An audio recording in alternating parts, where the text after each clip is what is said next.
Bueno, nos quedamos enganchadas y enganchados acá, enganchades. Sí, con Esteban hablando de las indignada. ficciones, de la vida, de todo un poco. Está bueno tomarse un tiempo y mirar una serie, está bueno, sí lo pueden hacer, ¿no?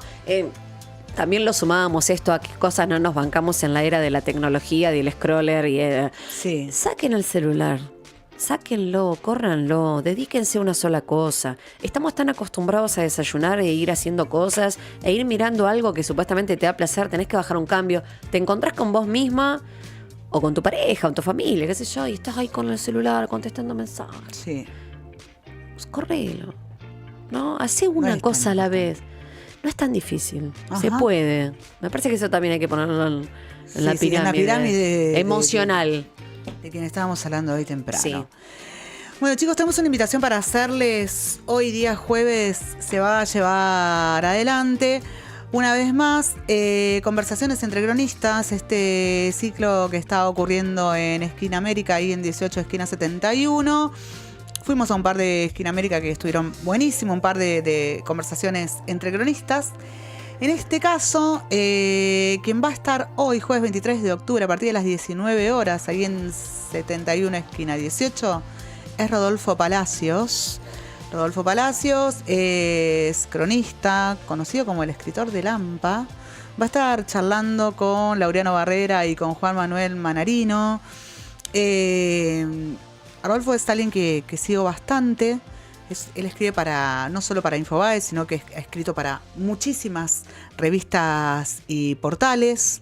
Y ha escrito perfiles de criminales. Muchas cosas para preguntarle. Estamos tratando de hacer conexión con él en este momento. Contarles a quién, por ejemplo, les ha hecho entrevistas y con quién ha tenido como no una, sino varias charlas. Estoy hablando de Robledo Puch, de Gilla Murano, de Ricardo Barreda, del Gordo Valor. Estoy hablando de... O sea, los criminales de la Argentina hablaron todos con Rodolfo en algún momento. Hace muy poco sacó un libro que seguramente hoy capaz que se puede comprar en el lugar. Da talleres. Estaba dando un taller que se llama El violento oficio de contar historias. Todo lo que un cronista puede hacer. Yo tengo mucha admiración, en serio, por los cronistas. Me parece que son esas personas que pueden asistir a una charla con otro dejando en la puerta todos los prejuicios, ¿no? Y no son muchos los que lo pueden hacer. ¿Está en conexión con nosotras? ¿Sí? Bien, sin mucho preámbulo más, ya hemos contado bastante quién es él. Autor de Adorables Criaturas, cronista, periodista, entrevistador. Rodolfo Palacios del otro lado. ¿Cómo va, Rodo? Hola, che. Qué placer. Hola, buen día. Loco. Gracias por lo que decís. ¿Está bien que active la cámara o estoy quedando...? Sí. No, estás quedando bárbaro. No veo la oscuridad del otro lado. Ya la vi con estos seres ladrones asesinos.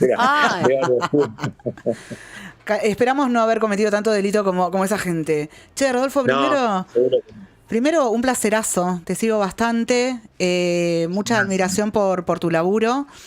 No leí el libro todavía, pero hay una pregunta que me está rondando desde que me enteré que íbamos a hablar con vos.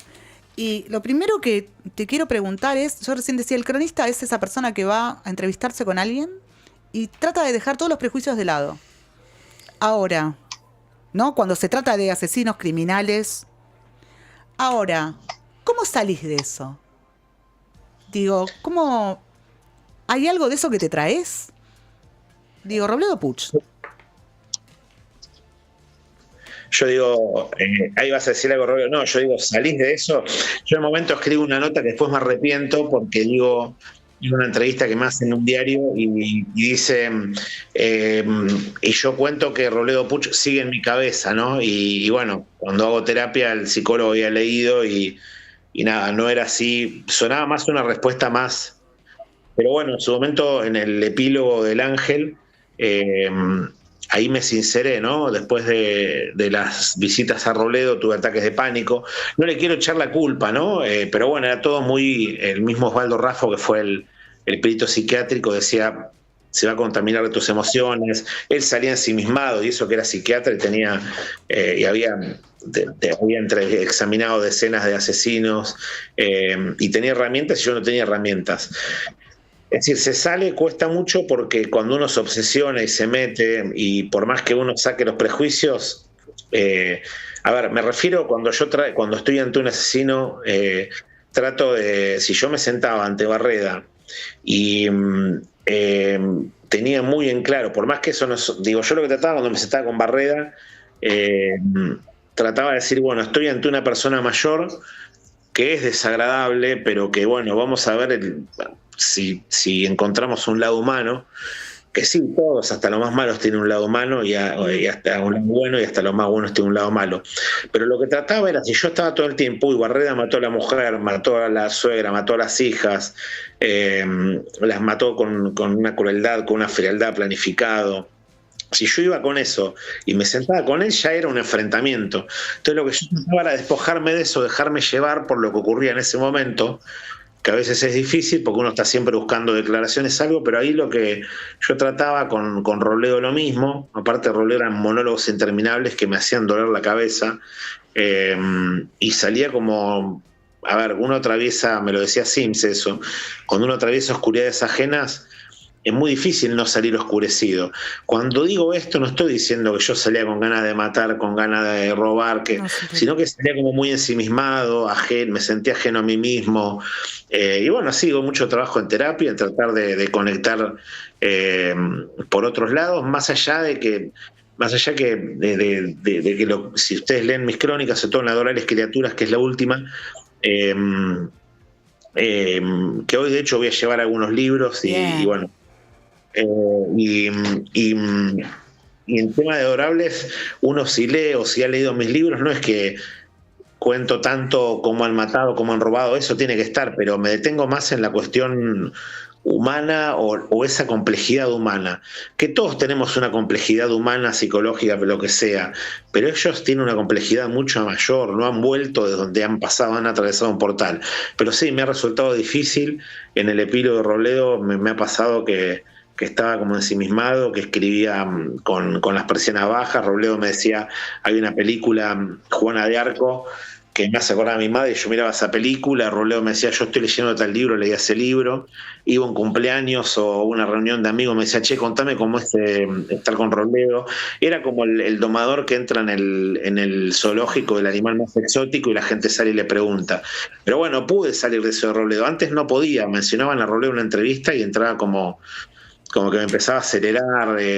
Hoy la verdad que puedo hablar con el tiempo, y la verdad que tengo que decir algo que quiero que se interprete bien, porque el hecho de Robledo, aunque fue muy difícil, yo no soy víctima. Es decir, yo publiqué un libro, ese libro después hubo una película hermosa, Luis Ortega, que es mejor que el libro El Ángel, que yo fui co-guionista, pero y cuando uno hace algo y se transforma en algo que es bello, tengo que agradecer en ese sentido a Robledo que me haya permitido entrevistar, porque conocí a muchas personas. Juan Manuel Sayo Echeverría, los ladrones del Banco Río, conocí a muchas personas que me han dado más historias, que me han permitido también contarlas.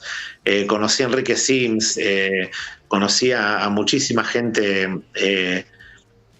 Andrés Calamaro, que de las que fui aprendiendo. Estoy nombrando gente famosa, conocida, pero también gente que no es famosa y que también conocí, que fueron muy importantes en esto de sentirse acompañado, porque por más que uno escriba solo, si no hay una persona que lo lee, si no hay una persona que te dé una sugerencia, bueno, Cristian Larcón, Sergio Holguín, Fabián Casas, uno si no se termina encerrando en un laberinto, y eso es lo más peligroso que puede pasar para uno, para su salud mental y para todas estas cuestiones. Entonces lo que yo trato es no juzgar, que la gente saque sus propias conclusiones. Y la verdad que te digo algo, que las últimas entrevistas que hice fueron Nair y El Hombre Gato, y la verdad que ya estoy como cerrando esa etapa. Adorables Criaturas es cerrar un poco esa etapa. Es como que bueno, empieza la etapa de despedirse. Eso ya no vuelvo hablo con gente que está detenida. Lo último que hice fue asesorar en El Barro, asesorar en la investigación, y después, bueno, la ficción ya es otra cosa. Sí. Han agarrado cosas que uno... pero es como que digo, bueno, ya quiero soltar esa etapa porque también implica un avance hacia otra. No estoy diciendo que ahora voy a escribir cuentos para niños. ¿Pero qué tenés en mente? ¿Hacia dónde rumbearías? Lo que pasa es que si digo otra cosa, no va a ir nadie a la charla. No, quiero ser claro, no quiero renegar. A ver, la etiqueta la escriba Lampa, yo juego con eso, que me dijo Andrés en su momento. No quiero renegar ni decir, estoy diciendo que en una etapa. No, la etapa me interesa mucho lo social y la ficción, sobre todo, que en las películas o por más que sea una crónica no ficción, uno utiliza recursos literarios, pero me interesa más la ficción. Ahora, a veces me cuesta porque estoy en una película o en una historia donde la historia no es policial, no es criminal, no es delincuencial, pero hay un asesinato. Yo digo que incluso seas creyente o no, de mitología griega, la Biblia, hay asesinatos, Caín y Abel y otros más, hay matanzas. Shakespeare, en todas las obras, por más que no sea central Romeo y Julieta, por más que lo policial o lo criminal o lo delincuencial no sea central, es como que siempre está en una capa. Siempre aparece, no es que yo lo veo en todos lados, siempre aparece. Pero de hecho el ángel, la historia de la película, también hay una historia de amor, una historia especie de amor, ya sea de amistad o de relación, de enamoramiento de los personajes de Toto Ferro, el ángel, y del Chino Darín, que hace de Ibáñez. No, estoy más que nada en algo literario, siempre basado en algo que a uno le pasó, que a otro le pasó, en algo, pero no en un hecho real, en una historia, en un caso real. Ya siento que cumplí esa etapa, pero me apasiona hablar del tema, me apasiona cuando me hacen preguntas como la de ustedes, que hoy también de otra entrevista, me apasiona las charlas como las de hoy, doy talleres y hablo de estos temas. Lo que a veces yo dejé de dar muchas entrevistas porque juega muy en contra el ego. Hubo una etapa que salía en todos lados, hasta en Villiquen, y era el que aparte me presentaban el amigo de ladrones asesinos. ¿Cómo puede ver eso una familiar de víctima, una víctima, un robo? Pero sigo teniendo vínculo con ellos, con Vitete, por ejemplo, con Beto La Torre, con algunos que es el robo del Banco Río. Pero nada, estoy tratando de incursionar en la ficción, por más que haya hechos reales. Todo nace de lo real y después uno lo puede transformar. Te pregunto, medio psicológica es la pregunta. ¿Encontraste en este cuadro sinóptico que quizá de manera consciente o inconsciente hiciste, en esta cantidad de personajes que has ido nombrando y en los diferentes hechos que han ido realizando, algún punto que los conecte? Sí, sobre todo, el último libro, lo saqué hace muchos años, pero era una reedición con 200 páginas más y nuevos personajes, siempre se van sumando. Pero el libro se llama Crónicas de Ladrones y Asesinos, Crónicas Grotescas de Ladrones Asesinos, Adorables Criaturas. Y ahí la palabra grotesca, yo a la mayoría los agarré a los famosos, ¿no? Barreda, Salvo Nair, Barreda, el Gordo Valor, Gilla Murano, que ahora se viene la serie, Arquímedes Puccio, Robledo Puch, el Loco del Martillo, los encontré en el momento ya en el ocaso, cuando ya habían pasado 30 hasta 40 y hasta 50 años. Entonces lo que encontré en común es la soledad absoluta en la que enfrentan la etapa final, y que ellos mismos terminan como actuando y sobreactuando el hecho que cometieron, por más que no lo mencionen. Una soledad absoluta, como que el que mata se mata a sí mismo, y a veces hay ciertos ladrones que el ladrón yo a veces comparo con el futbolista, con el bailarino o la bailarina, que llega un momento que tienen que retirarse. Y el ladrón asumir el retiro, después ¿qué hace? Una persona está acostumbrada a esa especie de coraje, a la violencia, a entrar y salir. Entonces, un ladrón ya en decadencia que sostiene el arma y le tiembla es como algo algo decrépito, algo como que se pierden la vida haciendo algo y después cuando quieren entrar en la vida, bueno, sobre todo los ladrones, se encuentran como descolocados, salvo excepciones como algunas que nombré.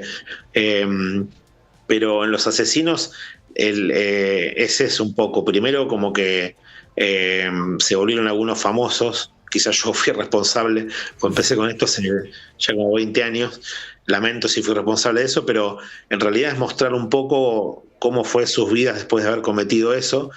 Y de hecho lo insólito, lo increíble, lo escandaloso es Barreda firmando autógrafos, gente sacando fotos con Gilla, como si fueran íconos pop. Más allá de todo, la única diferencia entre todos es que, bueno, Gilla y Barreda pudieron hacer como una segunda vida, caminar por la calle como si fueran personas que no hubiesen lastimado ni una mosca. Sí. Te quería preguntar respecto de eso, Rodolfo, respecto de determinada simpatía que a veces desarrollamos por asesinos, asesinas. Se viene la serie de Gilla, decías vos dentro de poco. A mí me pasa un poco con Gilla eso, me rehago cargo y nunca terminé de darme cuenta por qué. ¿Qué es lo que me pasa? ¿Por qué me atrapa? ¿Por qué me genera algo que me incomoda? ¿Viste? Pero a la vez como que no puedo como odiarla. Con Barreda sí, me pasan otras cosas, digamos. Sí. ¿Qué nos pasa, digo, con estos seres, con estas criaturas? Yo, a ver, me cuesta hablar de otras personas porque no creo en los análisis de ahora las series, el true crime. Creo que el true crime no es una moda, sino que llegó para quedarse. Bien. Para bien, mal, lo que sea, pero yo lo que siento, primero que uno ve vidas que jamás va a tener. Yo no creo eso que eso de que todos podemos ser asesinos. Okay. No. La verdad que no. Siento por un lado que son vidas que uno no tiene y que generan como una especie de decir, qué locura, ¿no? ¿Cómo llegó a eso? Y a mí me pasaba con Gilla, cuando estaba con ella yo me reía de sus ocurrencias. Era increíble, y digo, me estoy riendo de una persona que fue capaz de envenenar a sus amigas y la verdad que es tremendo. Y la verdad que también otra cosa que yo destaco siempre, tiene un lado humano. Hay que admitir que son seres humanos y que se nos parecen.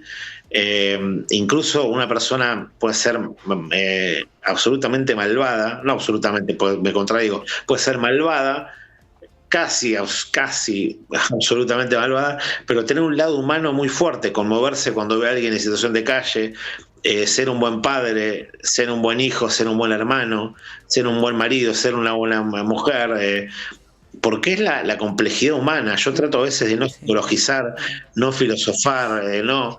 Digo, hay algo inasible que no tiene nombre y que creo que también es eso lo que genera que lo que hoy llaman, lo que se llama empatía o lo que se llama compasión. Yo no creo, salvo excepciones, que exista alguien absolutamente malo, ni absolutamente bueno. Desconfío más de los absolutamente buenos, porque no puede ser que de los absolutamente malos, pues ya sabe que son malos 100%. Pero yo en esta gente encontré eso, que se nos parecen bastante, no son monstruos como Hannibal Lecter, y eso perturba un poco, porque es el lado humano, pero son seres humanos. Che, hoy a las 7 de la tarde vas a estar acá en La Plata, en Esquina América, charlando con dos colegas, con Juan Manuel y con Juan Manuel Malvino y Laureano Barrera. Bueno, contanos un poco, sin ánimo de spoilear la charla, por dónde va a ir, por dónde tenés pensado encararla. Se va a revelar un misterio único, no, mentira. Esa persona me decía Gilla y cierta gente que no puedo nombrar que el falso misterio, ¿viste? Sí. No, vamos a ver, lo importante, yo lo que trato es, primero van a Laureano y Juan Manuel, a quienes les agradezco a Esquina América. Creo que me lo aprendí, porque tuve que grabar un video 20 veces para aprender la dirección. Me equivocaba todo el tiempo. Calle 18 y 71 en la esquina. Perfecto. Bien, ¿no? Aprendí a las 19 y bueno, lo importante es cómo ellos, las preguntas que tengan para hacer y las preguntas que tengan para hacer las personas que vayan. sean 3, 4, 5, 20, 30, ojalá vaya mucha gente. Sí. Pero no porque esté yo, sino porque a mí me gusta el ida y vuelta, ¿no? Que eso que me estás preguntando, yo también me lo pregunto en estas entrevistas, me ayuda mucho a pensar cómo uno... Y no, vamos a abordar el hecho de estas personas, vos tiraste el tópico, hay que ver que, digo, no lo decido yo respondo, no hay un libreto, yo trato de ser espontáneo como estoy haciendo ahora y en base a lo que me preguntan, pero trato un poco de alguien como yo, que no fui pionero en esto, pero hoy todo el mundo, es decir, hoy en YouTube entrevistan ladrones asesinos, pero yo empecé hace 20 años y me acusaban de ser de hacer apología del delito, que eso es un error porque en el diario Perfil, que estaba Nelson Castro y salió a defenderme en ese momento, la gente escribía, pues yo entrevistaba a unos sicarios que no dan la cara, obviamente, sicario a la cara, y había gente que decía que estaba haciendo apología al delito. Apología al delito es decir, está bien robar y está bien matar. No, claramente la demostración está en que esta gente no termina bien, salvo excepciones. Es como que el crimen mismo interiormente los va carcomiendo. Y nada, un poco las curiosidades...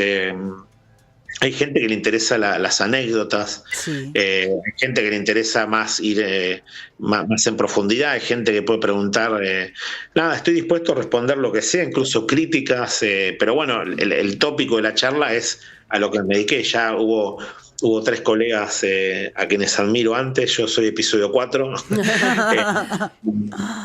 estudié todo, episodio 4 y bueno, el escriba de Lampa como me bautizó y no es que quiera tratármelo de sacar porque soy más que eso, si no sería yo un tarado.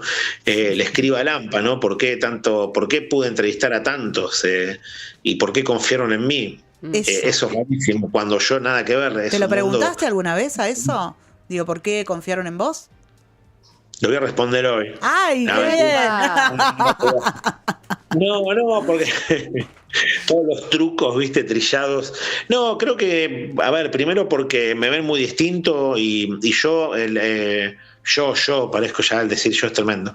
El primero le mandé una carta a Robledo Puch y tomé lo que dijo Capote a los asesinos, que a Perry Smith y al otro, me olvidé, de Sangre Fría. En las cartas Capote dice que le mandó en las cartas que le mandaba a colegas, incluso a ellos, le dice: no te voy a juzgar, te voy a escuchar. Y lo hice. No juzgué, porque para eso está la justicia, incluso quien lee, aunque uno elige una escena y está juzgando. Cuando yo pongo que Pucho agarra un pulovercito de una nena, ya al ponerlo yo había puesto qué asco, porque sentía que me estaba atajando y además juzgaba, y Alex Celos que me dijo: saca el qué asco y la escena funciona perfecto. Total. Porque ya está demostrado que vos al poner eso decís, y lo saqué. Y no... creo que ya me perdí, perdón, que ya es la 4ª entrevista. ¿Por qué confiaban en vos? ¿Por qué confiaban en esta? Perdón, ya estoy teniendo, ya no vi nada. Bueno, estoy dando distintas entrevistas, no solo por esto, sino por el libro. Sí. No, pobre nada. Dormite una siesta, por favor, dale. No llego, es que no llego. Ahí en público, no llego, no importa. Y bueno, ¿por qué confían? Por eso, porque la gente, incluso nosotros, los que no hemos matado ni robado, necesitamos ser escuchados, sí. También que alguien te escuche, que no te juzgue. Creo que eso fue como una especie, sin buscarlo, yo tomé lo de Capote, después se fue dando solo. Cuando uno quiere hacer una gran pregunta y lucirse y todo, ahí ya pierde, y más con estas personas. Y creo que eso, confiaron bastante, y aparte nunca, es decir, solo traicioné a Barreda, y la verdad que no siento culpa. Está bien, me estoy agarrando de alguien execrable. ¿Pero por qué lo traicionaste? ¿Qué pasó? No, porque, a ver, por momentos estábamos ahí en la casa, no era una amistad para nada, pero yo no le dije que el libro se iba a llamar Conchita, el hombre que odiaba a las mujeres. Cuando vio la tapa, por poco, pero bueno, él jamás lastimaría a un hombre. Vio la tapa del libro y se quedó como como que lo había traicionado. Y es cierto, lo traicioné, pero yo pongo en el libro, escribo en el libro que lo traicioné, que esa diferencia de Capote, que es lo único bueno que tengo diferencia, es decir, no me puedo comparar con Capote, pero tengo algo mejor que él, que blanqueé un poco las metodologías, o cosas que hice, o en realidad, si uno habla de metodología, habla de trampas. Cuando hice trampa y traté de manipular a alguien, a Barreda llevándole el vino pecado, sushi, y después la mujer llorando y Barreda más preocupado por el sushi y por el vino pecado, ahí hubo una manipulación, pero yo pongo que es una manipulación. Es decir, yo trato de blanquear eso, porque si no, uno hace trampa y queda como afuera y queda aquel justo de casualidad agarró la botella pecado. Y Capote no se le puede criticar nada, pero en ese libro manipula mucho, les dice que él vivió unas infancias terribles como la que vivieron ellos, y ellos confían absolutamente, y lo que estaba esperando Capote era que los ejecutaran de una vez por todas para terminar el libro. Y no lo estoy juzgando, pues digo, no jugo, pero bueno, Capote eso no lo blanquea. Y ese libro es perfecto, pero yo digo, ¿qué pasaba si Capote, que no usa la primera persona, qué pasaba si Capote hablaba de su desesperación de esperar esos 7 años? No sé si hubiese sido mejor o no. Lo estoy tirando porque esperó 7 años y de hecho cuando los matan sintió un alivio más que tristeza, y después de ahí no puedo escribir una gran novela. Es como que quedó atrapado, es la trampa, ¿no? Como la maldición que los propios asesinos se lo llevan al puesto, ¿viste? Como si hubiesen ejecutado su faceta de escritor brillante. Qué lindo. Brillante, nos dejó con ganas. Rodolfo. Sí. Para ir. La seguimos hoy a la tarde a partir de la... Si tienes ganas, no, digo, si los aburrí, pero pueden preguntar, no hay problema. No, por favor. Gracias por este rato. Nosotros estamos repasados de tiempo. Tenemos que terminar a las 2 de la tarde, son 2:10. No, y aparte, perdón por la demora, perdón. No, corazón, todo bien. Muchas gracias por este rato. Volvemos a hacer la invitación hoy a las 7 de la tarde en Esquina América 18, esquina 71. Conversaciones entre cronistas, episodio 4. En este caso con Rodolfo Palacio, Juan Manuel Manarino y Laureano Barrera van a estar charlando con él y abierto a las preguntas que estemos para hacerle. Che, Rodo, un placerazo. Gracias. Enorme. Un placer, me encanta la onda que tienen, así descontracturada, y ese es un poco, yo no sé, capaz que voy a decir algo que dice, no, pero favor, decilo. Puede ir cualquiera, no hace falta, no hay ningún requisito, la entrada es libre y gratuita, creo que es así, digo, alguien que quiere, que no escribe nada, no hace falta esa cosa, digo, no hay nada de intelectualidad, digo. Eso me parece que es bastante importante. Así que, bueno, nos vamos a ver ahí y los espero y las espero. Dentro de ya... Te queda poco, casi 4 instantes. Sí. Gracias. Descansar un poco. Muchas gracias, Fernanda. Chao. Nos vemos. Un abrazo enorme. Rodolfo Palacios, qué pedazo de placer, chicos. Síganlo, vayan hoy a Esquina América. Vayan, chicos. Sí, yo seguramente voy a ir para allá. Me gusta mucho, me copa mucho hablar de estas cosas y con gente que sabe y escribe muy, muy bien. Hasta acá llegamos. Pasadísimas, amor. Qué vergüenza. Ya está la gente de Gravedad Cero por acá. C. Benítez y Rocío Coda estuvieron en la producción. En los controles, Guido Sarachi, Emiliano Bielevich, Flor García Marín. Mi nombre es Dani Ganivelli. Nos encontramos mañana a partir de las 12 del mediodía. Dale. Gente, tengan linda tarde. Chau. Caen dos, sangran al compás de este show. Dagas que entritijen en el corazón. No tardará un segundo en buscarte. Y el